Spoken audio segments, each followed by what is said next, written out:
রাখতেও পারতেছি না, এমন অবস্থা। দেখেন গাইস, এই লিচুগুলো আপনারা একটু দেখেন, আমি একটু আপনাদেরকে দেখাই। এই যে একদম পরিপূর্ণ লিচু, আর এই লিচুগুলো নাকি বিক্রি করা হচ্ছে মাত্র 30 টাকায়।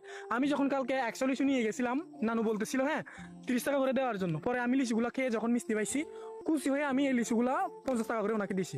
কারণ এত কষ্ট করে ওনারা চাষ করছেন, এখন যদি আমরা কম দামে কিনে খাই তাহলে ওনাদের তো লস হবে, তাই না? আসলে এগুলো মানে জাস্ট কি বলবো, এগুলো হচ্ছে আমাদের পাহাড়িদের আসলে দুঃখ কষ্ট বলবো আমি।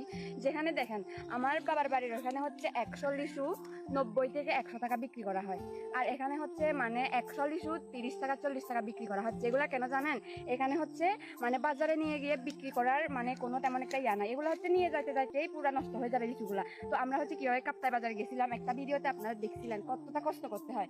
মানে এখানে হচ্ছে ফলের বাগান করলেও না তেমন একটা লাভবান হওয়া যায় না, কারণ পাহাড়ের জায়গা ফলন বেশি হয়, কিন্তু হচ্ছে এগুলা বাজারে নিয়ে গিয়ে বিক্রি করা তাই তো সোজা না। সেজন্য হচ্ছে এখানে মানে মানুষ